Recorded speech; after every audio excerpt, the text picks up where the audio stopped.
Good morning. Good morning, good morning, good morning, and welcome to season 8 of Gather for Her. I'm Tina O, and I'm grateful to be connecting with you from Niquelaquam, also known as Bowen Island, BC, Canada, on the soil originally named as Turtle Island, now known as the continent of North America. I'm grateful to rest my head, to play, to co-create on the traditional unceded ancestral territories, land, and home to the Squamish people. Welcome to Gather for Her. Gather for Her invites you to be part of our co-created conversation with global leaders, changemakers, and social impactors. And it's brought to you by Powerhouse and produced by Regen Media. At Powerhouse, we walk beside leaders to amplify their change work as they walk their path of whole leadership, guided by conscious leadership practices and Indigenous ways of knowing and being. Our impact media producer is Regen Media, who invites us to take the power of media into our own hands by supporting stories that heal, regenerate, uplift, and transform. Every 2 weeks, we are here live on LinkedIn, followed by a private interactive wisdom circle held on the leader path in the house that is Powerhouse, but I'll tell you more about that later. This is a live conversation, and so we would love it if you would introduce yourself as a listener or a viewer in the chat there on LinkedIn. Say hello. Let us know where you are connecting in from with an acknowledgement of gratitude for the lands in which you rest, play, and grow. Reconciliation in action begins with awareness, followed by a practice, and then is carried forward for future generations with an integrated knowing. You can be awkward here. Come as you are. Learn here with us as we all soften and grow and co-create this world that we're living into together.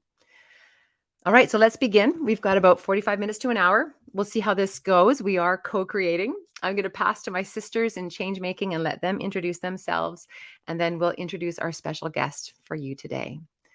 Over to you, Shar. Thanks, Tina. Welcome. I'm Charlene Sinjenko. I am so grateful to host and to be in conversation with you this morning. I'm the founder of Powerhouse, and I am the founder and impact producer of Regen Media. We are deeply committed to conversations that carry us and the use of media to ensure those conversations bring us up, keep us up, help us to elevate and ascend and remember who we are and why we're here. I can't think of a better day and time to be having this conversation, and grateful to be hosting you here from my home on the traditional, ancestral, and unceded territory of the Squamish people here on the Sunshine Coast. And I would like to pass this morning to Christina. Thank you, Shar. Well, good morning, everyone, and welcome. I want you to know whether you're listening to this live or whether you're listening to this later, we are thrilled to have you here, and all your bits and pieces are welcome. This is definitely, we're constantly harvesting wisdom from all of our speakers, but also just through the collective conversations that we have. They're very generative and rich. And so what I'm going to invite you as a listener, what I'm going to invite you to do is bring your curiosity and bring your questions, challenge your own biases and ways of seeing the world, and look for ways to just expand them. And because we're all working on living on our growing edge. Where is that? And the reality is our growing edge is often slightly uncomfortable. So if you're slightly uncomfortable, that's awesome. And if you're not, move out to your growing edge. So that's where we're going in these co-created conversations. So my name is Christina Benti. I'm joining you from the Rocky Mountains, in the southeastern part of British Columbia, in Golden, BC, which is also the traditional territory of the Ktunaxa and the Shuswap peoples, as well as home of the Columbia River Métis. So I am absolutely thrilled to be joining you here at this time. And I'm going to pass over to my very wise and beautiful soul sister, Sharon.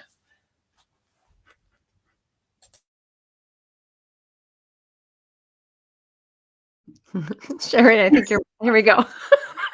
Like, wait a minute. I seem to be a mic challenge, unmute challenge. Thank you so much, Christina. And I am just thrilled to be having this conversation with everybody today, and um, with our guest speaker, Angela. I am coming to you today from the traditional and ancestral and unceded territory of the Snuneymuxw and Snuneymuxw First Nations. And I also appreciated what you said, Christina, because I made an intention for this conversation, and that intention I'm bringing with myself curiosity. So that is my intention for this conversation, and welcome everyone. And I'll pass it on to you, Tina. Thanks, Sharon. I'm super stoked for this conversation. I walk very closely beside Angela on the Amplify path here in Powerhouse, and we've known each other for a few years now. And I'm just thrilled. And for all of you listeners, viewers, I am part of the braid of Powerhouse. I work in story. I'm a listener, a keeper of stories, and I invite you today to listen between the words. Listen within the pauses in your mind, the visuals of your mind, and what is the story that is waking up in you and the wisdom that is there for you. That's my invitation. And back to you, Shar, to introduce Angela. Great. Well, let me tell you just a little bit about our guest today. It's my pleasure to introduce Angiola Oddo of Change Builders. And I can't imagine a more stellar guest to help us kick off this season number 8, which is walking the path of whole leadership. So you might notice that Angiola is the founder of an organization called Change Builders. So of course, I'm going to love this conversation, where Change Builders is a team of mediators, financial specialists, family counselors, and coaches who provides integrated and efficient guidance through the process of transitioning your relationship, including blending families, repartnering, and working through the complexity of reimagining and redesigning your relationships. We're going to talk about why this is important to Angiola, how she got here, what it means to her to walk the path of whole leadership. But as someone who truly believes that we can heal our nation one family at a time, I'm so grateful for this conversation. And Angiola, I want to welcome you. And I'm just going to open by asking you to please add into your introduction whatever comes to you that I didn't say. And welcome. Thank you for being here today. Thank you very much, Charlene. It's an honor, and I'm super excited for this conversation. I have admired all of you from a distance for many years, and then thanks to Tina, I've been invited in, and I get to learn and grow with all of you, and to share your collective wisdom for me has been unbelievably enriching. It's such a joy, and I'm very grateful every day that I interact with all of you. So thank you for this opportunity. What else can I add? It was a beautiful introduction. Thank you. Other than to say I'm a mom of 2, unfortunately, very grown-up kids now, 23 and 19 girls. And it's been, I think, a driving force for the work that I do is my sense of responsibility towards them as to how could I support to shape their worldview. As to women growing up in this world. So that's part of my background that I hold very much at the center of my work is me as a mom and a leader for them, and hoping that they will take a leadership role in their own lives and in other people's lives, which they are absolutely doing. My professional background is I was a family law lawyer for about 25 years. I've been a mediator since the early 90s when it was not something that people knew a lot about. And I met a lot of resistance to this concept of outside of court dispute resolution processes. So I've spent a lot of years pushing boulders uphill, being a little bit, more than a little bit non-traditional, let's say, in terms of the trends that I set and doing things differently. And it hasn't been easy, that's for sure, but it certainly has been fulfilling, to say the least. So thank you for this opportunity. I'm really looking forward to the conversation.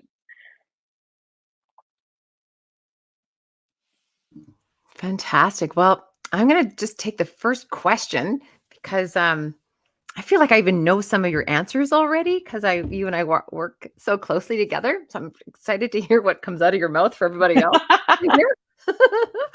And it's around whole leadership. From a relational lens, what does whole leadership mean to you?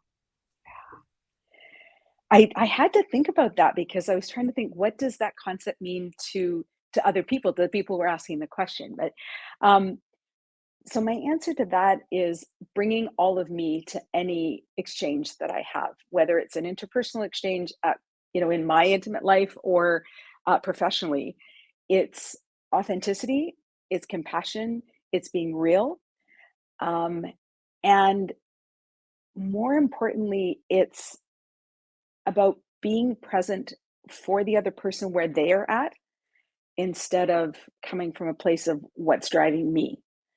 And that takes a lot of work. We are ego driven as a humanity, as a species. So but that's part of what I consider to be leadership. I don't know if that answers your question, but that's part of what comes up for me for sure. Aha. Yay. Christina took her mic off. Yay. Go, go, go. Let's go.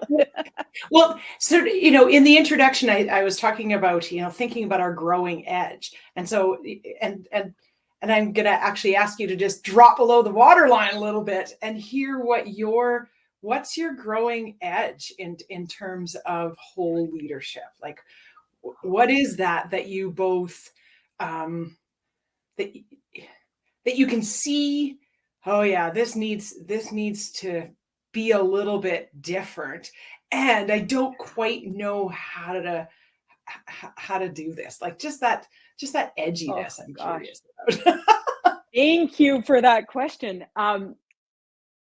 Every minute of every day in the work that I do, I live at that growing edge.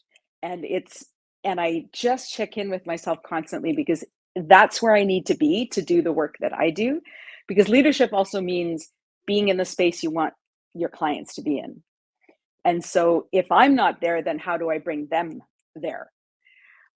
So it takes a lot, of course, to do this because I'm working with people's lives and aspects of their lives that are pretty fundamental to their well-being, and that's relationships. Um, so for me, it's about constantly having the courage to show up, to not worry about what other people think, to set myself and my own thoughts and fears and limitations aside, to be fully present in the space and in the way that my clients need. And I think that is the key to any relationship anyway. So, what's my growing edge? What is it that I do differently that is scary and maybe non-traditional? Is I come from huge abundance when it comes to relationship. And I strive every minute of every day to set aside judgment and absolutely practice what I preach, which is complete acceptance of who everyone is, where they are in that moment. Understanding that we all do the best that we can with what we know in that moment, which means we're bound to screw up. And I have definitely screwed up many times in my life and continue to do so. And if I didn't, I couldn't grow. So I just have a follow-up question and Yeah. around that, and I love that you said that. Every day I screw up, and so maybe this will sound familiar to you. The whole idea of having a expanded experience and then having that contraction. And so what I'm Yes. curious about is, how do you look after yourself in the contraction? That has been probably one of the hardest lessons because I am by nature hugely giving. My work requires intense output. So I think what I have learned, and it was hard to do, I had to learn how to receive as well as give. I had to learn how to ask, and I had to learn how to create community around me so that I could draw on other sources of energy to restore my depleted batteries when I didn't know how to do it for myself in those times that I couldn't do it for myself.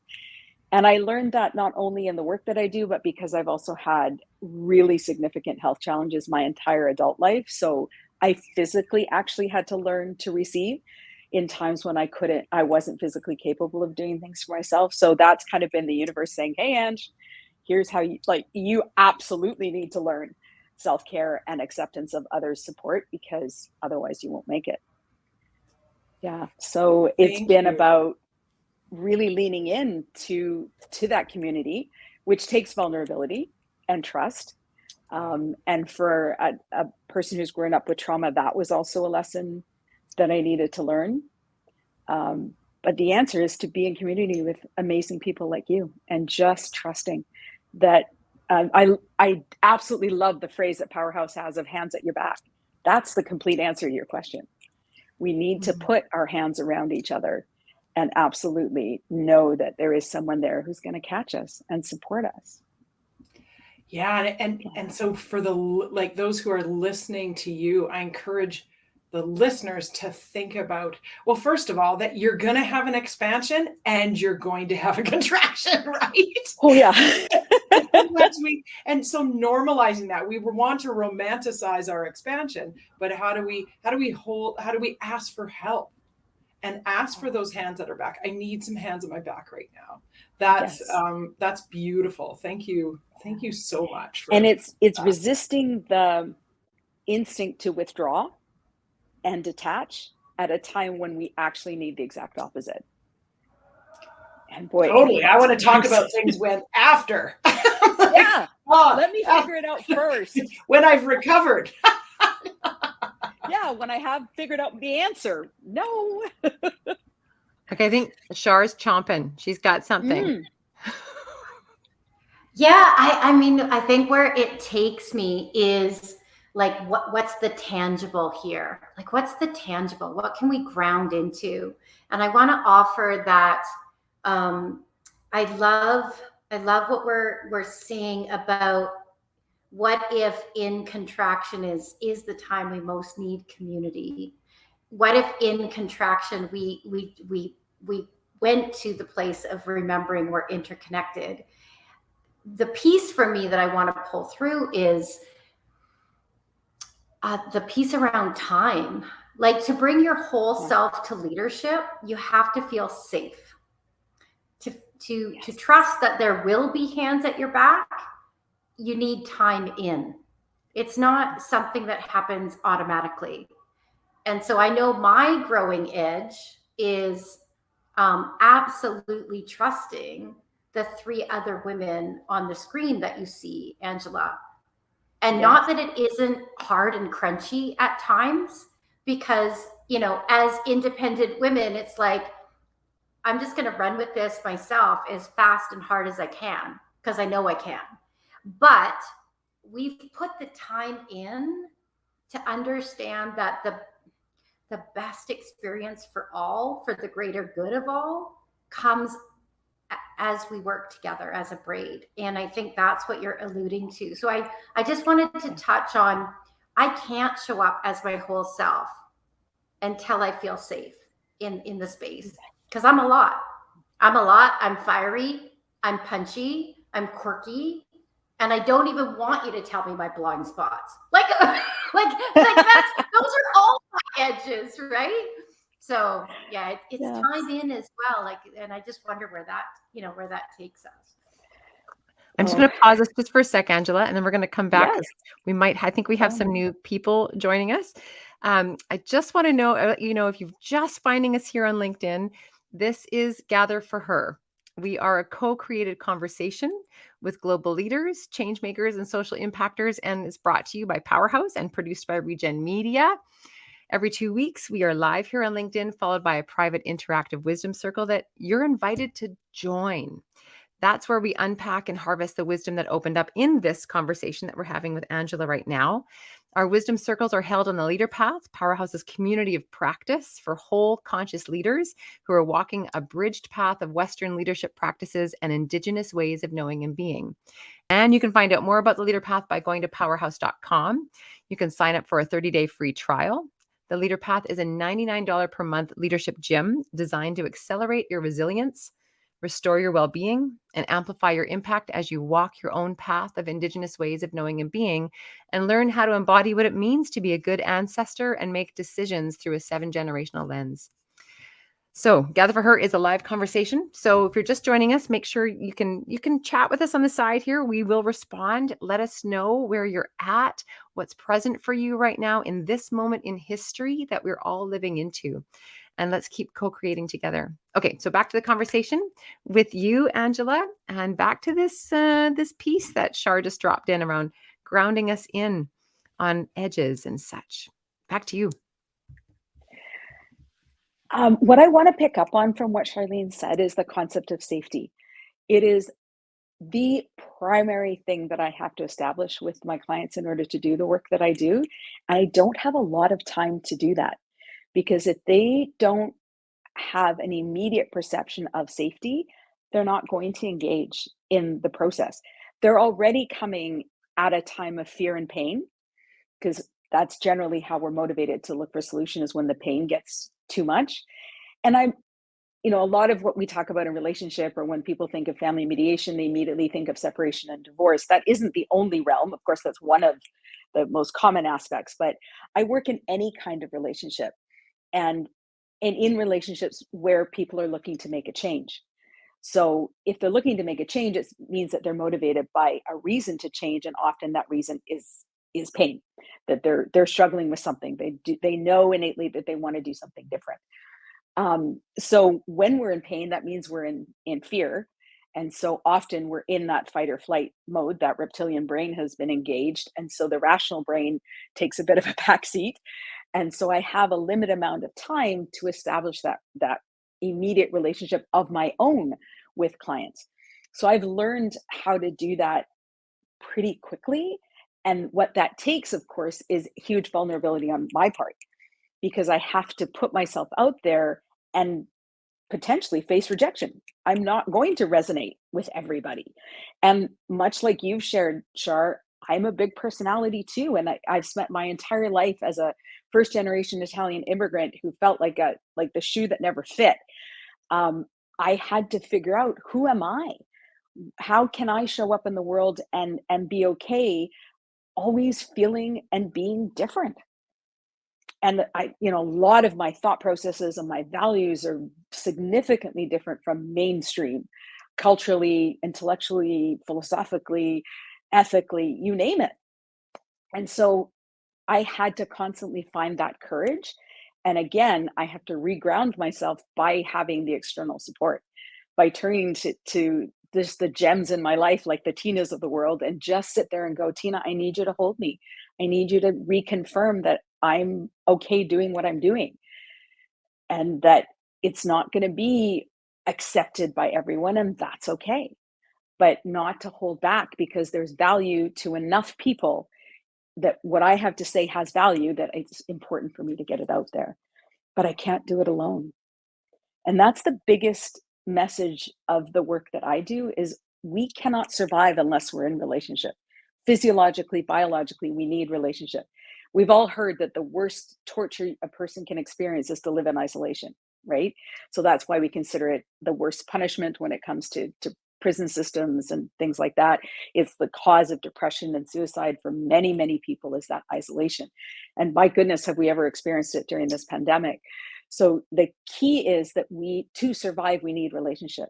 So how do we do relationship as effectively as we can when it's so necessary? And we tend to do it rather poorly, unfortunately, because we all have, to varying degrees, poor experiences, whether it goes all the way to the extreme of trauma or just simply bad example, however you want to call it. We don't necessarily, again, because we're driven by learning from mistakes, we don't necessarily have, all of us, the opportunity to learn from positive experience. Many of us do, and it's not all bad. It's never one or the other, but both are present. And how do we, by nature, do we gravitate to learning from our mistakes or learning from the positive experiences? And they're both present, and I have to work with people to draw on both while I wrestle with my own frailties. Sharon, I'm curious what might be coming up for you in this conversation. Well, actually, thanks for asking, Tina. I was just curious. So, in your work of mediation, I think of our friend who's a restorative justice um, um, professional, um, Mm, and restorative justice and mediation. Those are all more welcome in Indigenous communities as a more yes. um, inclusive and inclusive way of coming to solution. I'm Yes. curious, as you've mentioned, you believe in hands at your back, and and you've been around us for a long time now.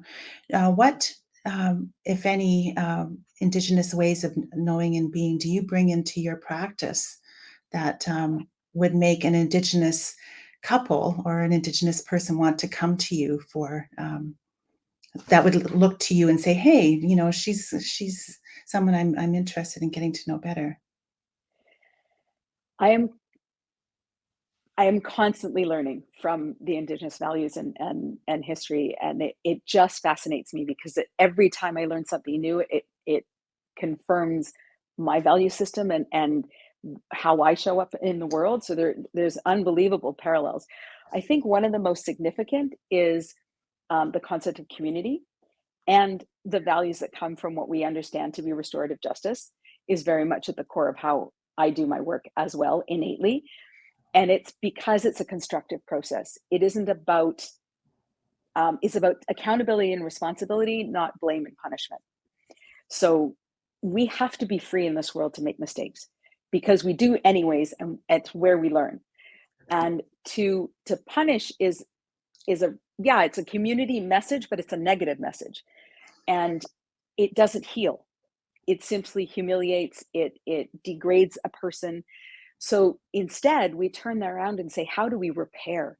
How do we restore? How do we reach out? Right. We can't change the past. We can't change the choices we've made, but we 100% have control over how we deal with the outcome of the choices we have made. And every minute of every day, we make a choice, and a choice leads to the next thing that happens in our life. And if we understand that, it means that we also know that we are able to make the next choice. And the next choice may be the one that actually gets you, course corrects your path or whatever it is that you're trying to do.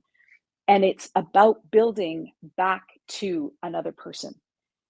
We have to build those bridges. And in order to do that, the only person that can do that is ourselves. And we need to take that step forward and hope then by doing so, by opening ourselves up, the other person will start to come Right. towards us. Yeah. We can't change them, but we can change ourselves. And how do we change ourselves? We look to the collective wisdom because we don't have all we do have some answers for ourselves, but those answers also come from informed wisdom from our ancestors. Right. So there's Yeah. the other piece that comes from the Indigenous community as well and Indigenous philosophy that is just so powerful, so healing, so restorative. Thank you, Angela. That was yeah, lovely to hear. Just Thank awesome. you. From a storytelling lens, what I appreciate deeply about that, Angela, is, you know, in my path of story, and we often think of stories like words on the page or the simplicity of a narrative or the simplicity of a message. But to me, story is like creation itself. It is dense, it is multi-layered, it is past, present, future. It is all the particles that that all of the fairy dust and magic and all of the explosions of stars that happen in connection, which is what communication is. And I so appreciate in your own work the depth of the depth and the color that you bring to the word choices. The story we are writing forward Yes. is rich and depth and deep, and to me resounds very truthfully in my own heart and work. So thank you for that. Anything you want to offer around, because you have a lot of work. You use the word story a lot in your own work Yes. too. Anything you want Yes. to carry forward? Yes. Um, we are who we are because of the experiences we've had. So we are who we are because of our story. That doesn't mean that we are have to go victim to that story. If we don't like that story or where that story has brought us so far, that's where again the concept of choice comes in. Let's write a different story. So a lot of the work that I do is very much like yours, Tina, where we stay present with our story and create it as we go in a very proactive, intentional way. That's how we not go victim to that past. But we can't erase the past, and nor should we want to, because we are who we are because of that past.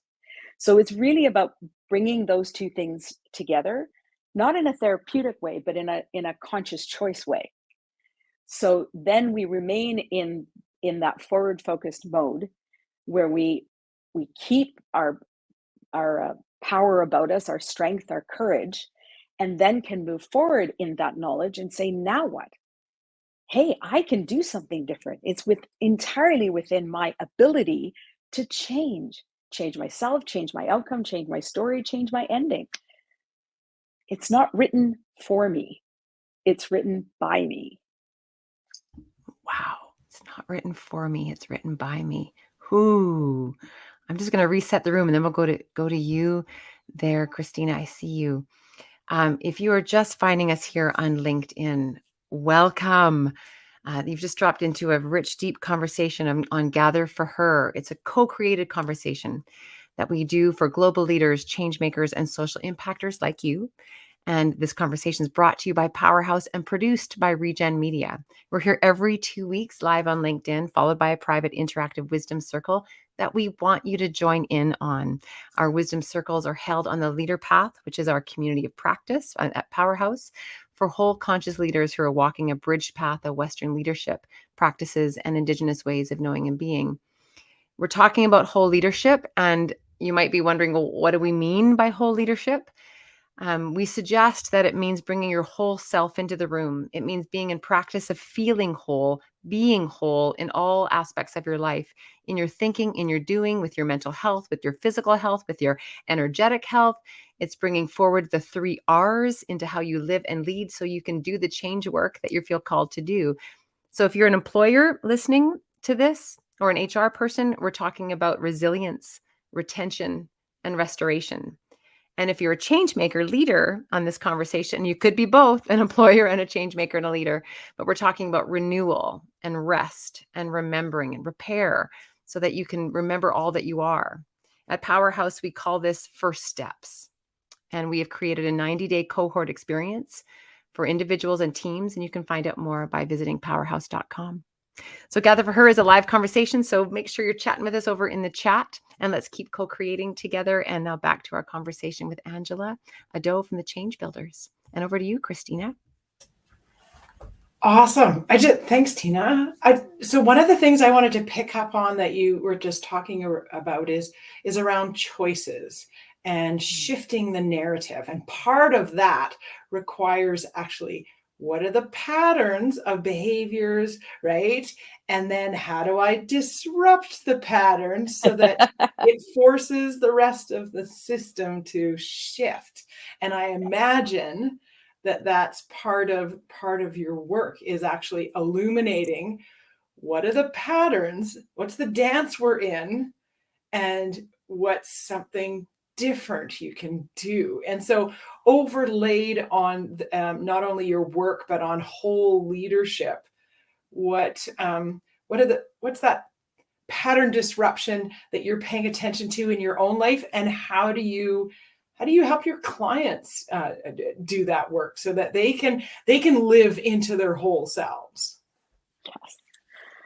Oh, wow. That would be a multi-hour conversation to answer it completely because it's so amazing. It is the core of the work that I do. First of all, I want to come back to the concept of leadership and whole leadership. And we often as a society have a sense of a concept of leadership that is leading from above. We look at leaders like, political leaders, spiritual leaders, all that kind of leadership. I work from a place of leadership of self. And I often talk about, and I've done tons of leadership training for young people through my association with Rotary for years and years. And we worked with the concept of the power of one, meaning not of the power of being alone, but the power of what can one person do. So to come back to your question, that is where I start. Is first of all, is acknowledgement of where the person is at, what is working and not working, and how and where they are. How did they get to where they are, and what do they want? What is the outcome that they want to do differently? So keeping in mind all the time that this is not therapy. I'm not a therapist. It has a therapeutic element, obviously, because there's healing involved and self-discovery, and the past always informs the future. But it's about taking where the person where they're at and looking at what are your future goals. So it's very much a future focused process that is about designing where you want to go. So we need to identify where you at, where you want to go, and if what got you here, it was a certain set of beliefs, patterns, whatever. If you keep doing that, you're going to get the same result. So let's look at those patterns, not from a place of have I done something wrong or judgment or regret or anything like that, or guilt or shame, none of that. It's like I made certain choices, decisions, I came to this place. I'm not satisfied with that. So what do I need to do differently? Because if I do the same thing, I'm going to get the same result.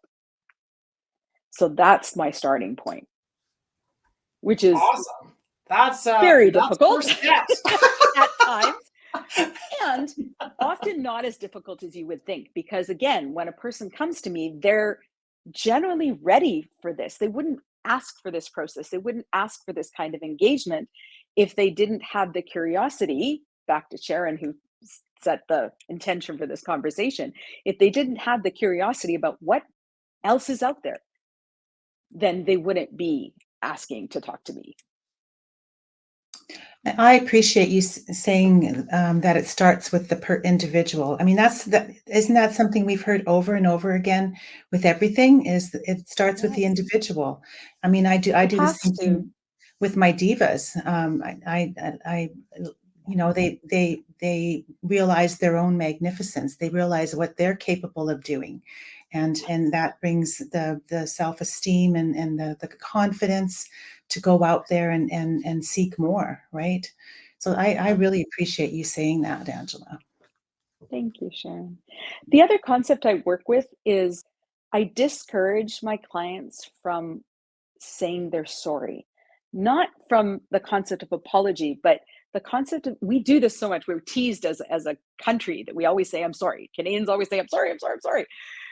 I don't want people to say I'm sorry because you're not a sorry person. You may wish that things had been done differently or that you showed up differently. Absolutely. But come from a place of acknowledging that and then saying, now what can I do differently? I've caused hurt, I've caused disruption, I've whatever. But don't like just saying I'm sorry is actually a little bit about you and it doesn't necessarily create or promote healing. So rather I come from working on accountability. To take responsibility, acknowledge it without judgment, figure out what didn't work in that caused the disruption, the pain, you being where you're at, you losing a connection with someone that's important to you, and then what do you want to do differently? Then how do we create repair? I want to jump in on this, and you might not be prepared for it, but I'm going to go here anyway, because I know your big work in the world really is to change the world one relationship at a time.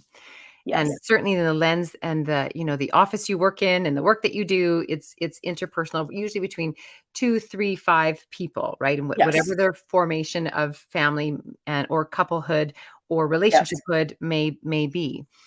And what I'm really curious about is, and here's my noticing, is that those conversations become incredibly private conversations. And often, because I've had it happen to me now around you, I end up referring people to you after they've already started the legal system, and where there's a very private container wrapped around what's happening, and they're already lost in it, and they don't know how to come back to a relational um, out of court conversation. So what I'm noticing is that it's almost like these transitions that you walk people through are great teachers. They're great teaching moments for those of us who lead as change makers, because what I notice you do is your sacredness is actually held in the inclusivity of the acceptance. And therefore, we learn how to be in circle more than in a box. And in that relational way, I'm not even sure what I'm talking about. It's like there's something between personal, private, public, and you take what's private and say, no, this is personal. And in that acceptance, it's not that it has to be public, but it's like we all get to learn, man, this isn't dirty laundry, it's laundry. And we're all people. I wonder where that takes you in terms of changing relationships and the world, one relationship at a time, from leadership and your work and in mediation, which is usually, families, but it is applicable. No? Yes, absolutely.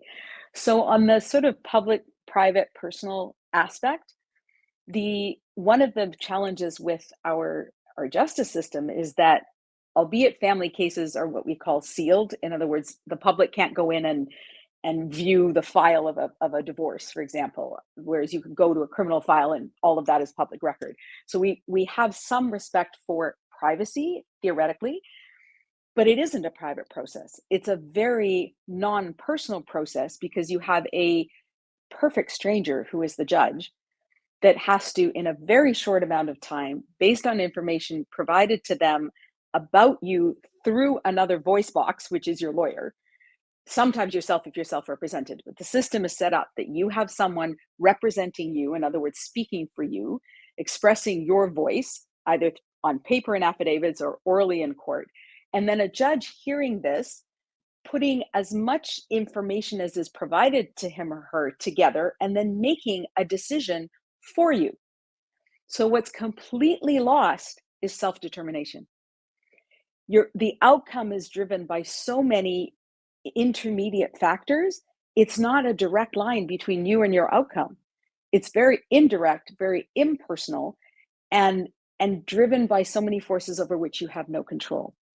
So a system, a process like the work that I do, turns that completely around. I'm a steward of a process. I'm a facilitator of a conversation. The outcome is not mine. The outcome is yours, 100% yours.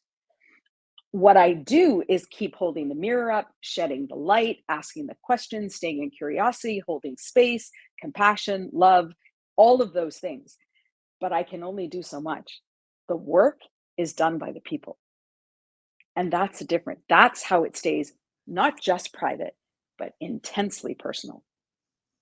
And why Angela, no two experiences are the same, ever. can you give a couple of examples of typical outcomes?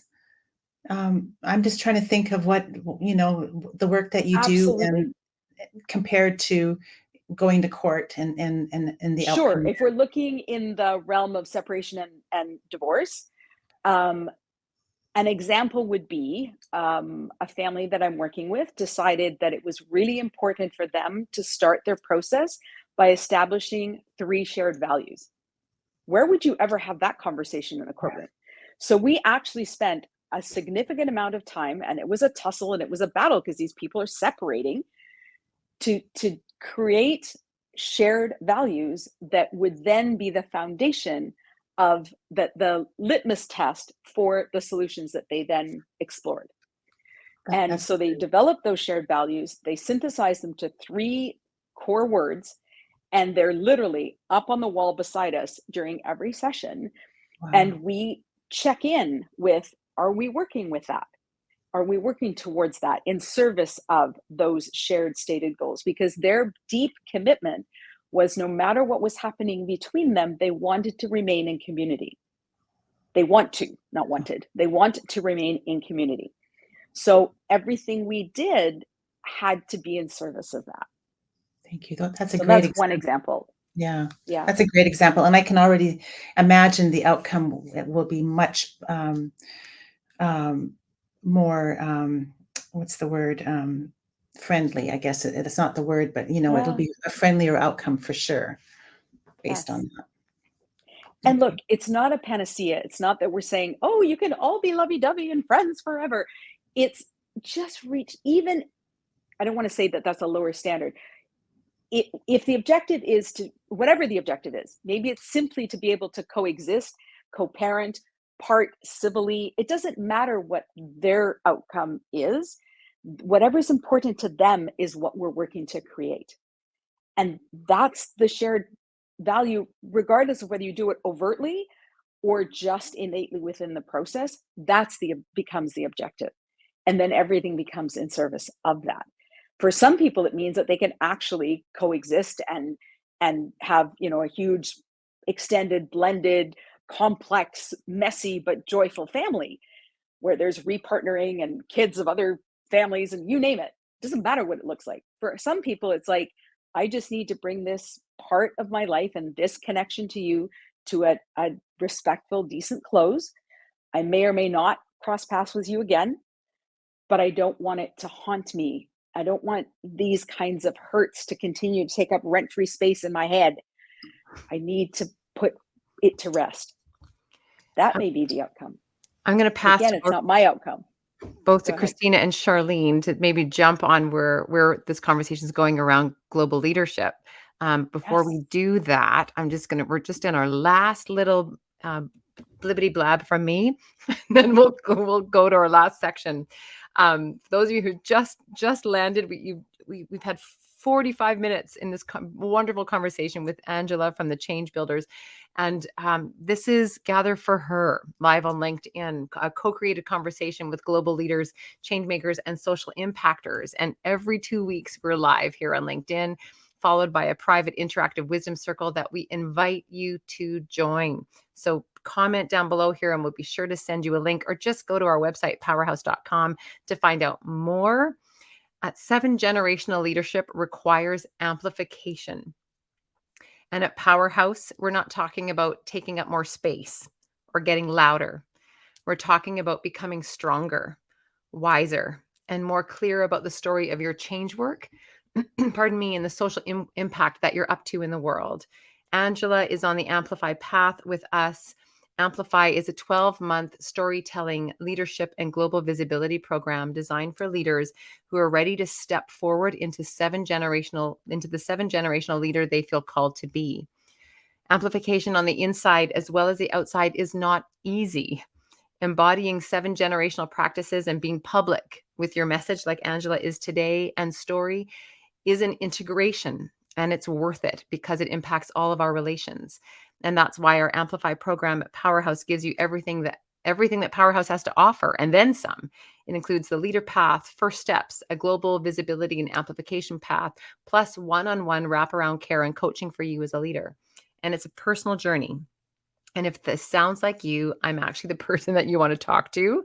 And each of our Braid partners here on Gather for Her, plus a handful of other whole conscious leaders, are our Amplify coaches. And we're going to walk beside you as you amplify and step into the 7 generational leader you know you are called to be.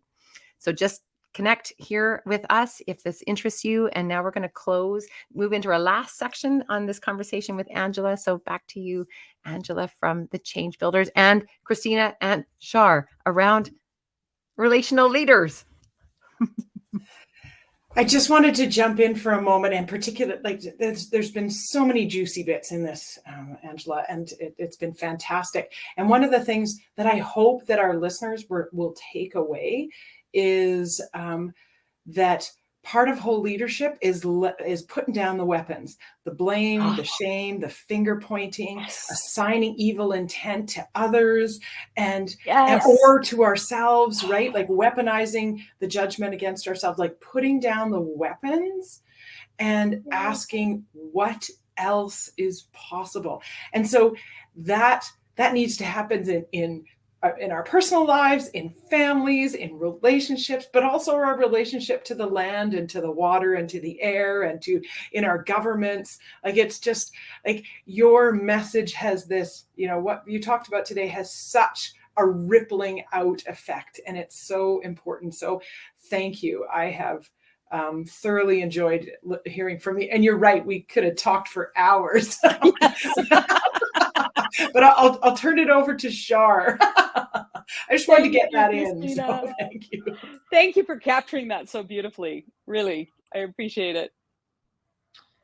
Yeah, I think my takeaway is going to be around the word family, and whether that's our family in our home, whether we're where I really just want to emphasize how important it is for us to think about family differently. And we did a fire circle a couple of years ago about one family in our relationships, as change makers and as community. So I'm not just talking about those we are blood related to, or adopted families.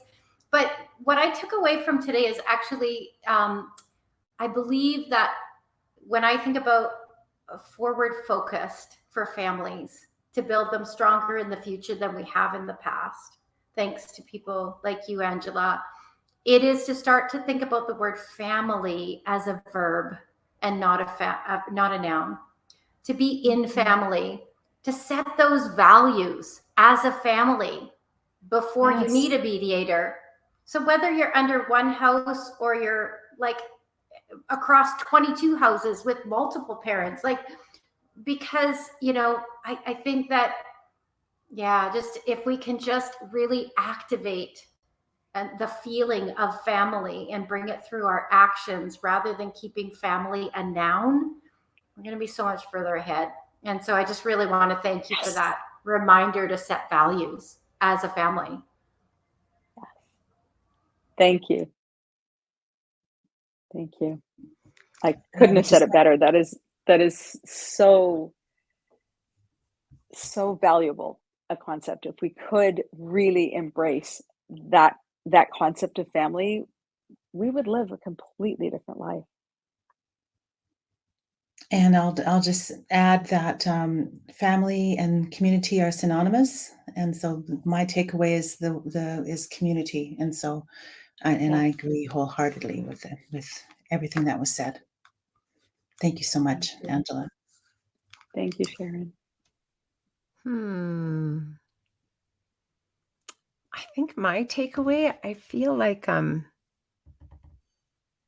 like sometimes, Angela, your work in the world is the secret that we don't want to have a secret about, right? Like, because so I don't know that we can answer this or you can answer this, but like the great question that really lives inside me right now is, why do we wait so long? Yeah. Why? Why do we do that? Why do we wait so long?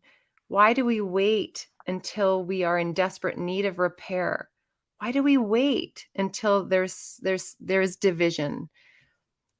You said so eloquently in the beginning, we are human beings and we're wired the way we're wired, and and then Christina's piece on expect contraction.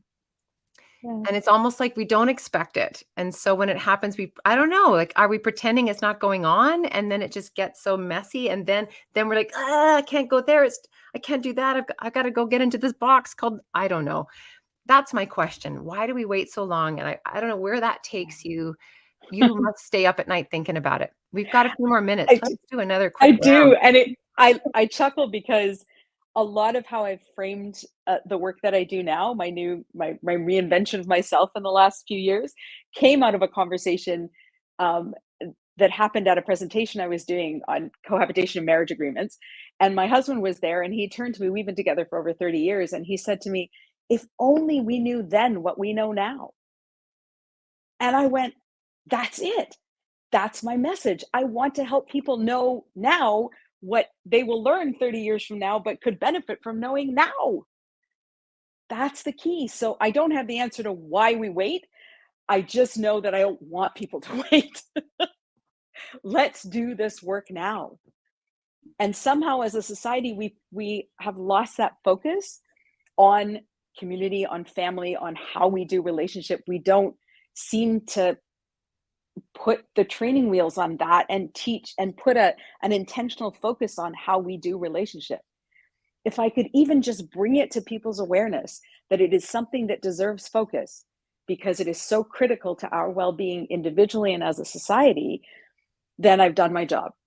Then I will rest in peace. Thank you, Angela. Let's do just a quick checkout from everybody, and then we'll close this circle of listening and together and move into our wisdom circle next week. I'll start.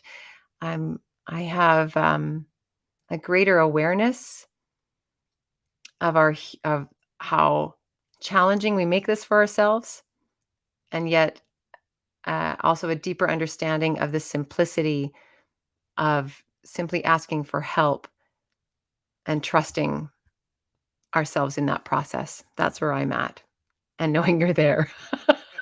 Thanks, Angela. That's what I'm leaving with today. And I'll pass to you, Sharon, for your closing words. Yeah, thanks, Tina. Yeah, it was a very illuminating conversation that has left me still very curious. And this hour just went by too fast. There's so much more I would love to converse with you about. So hopefully we get a chance to do more of this. But yeah, just thank you. Thank you. And thank you for doing this work. Thank you for doing this work. Yeah, thank you, Angela, for your open-heartedness and your whole leadership as you showed up today for the conversation. And for those listening, I'm going to tag on to what you said at the end and start now and start where you are. So thank you. Over to you, Shar. Yeah, thanks so much for the conversation, Angela. I'm walking away with family as a verb. It's something that we put energy, focus, and attention into every day. What might that look like if it was a verb? And yeah, something that's been just very present with me personally is, our nation heals. Our nation heals across Turtle Island is the time we're living in right now. And so in that context, I'm really grateful for this conversation because I do believe it's one family at a time. Thank you.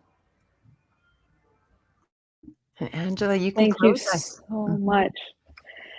I don't know what to add. Thank you. You've just enlarged my heart as you always do. Thank you for this opportunity, for the conversation.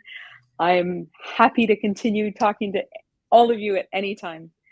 As you know, it's my passion. It's what I live and breathe every day. And I just thank you for the opportunity to keep the conversation going.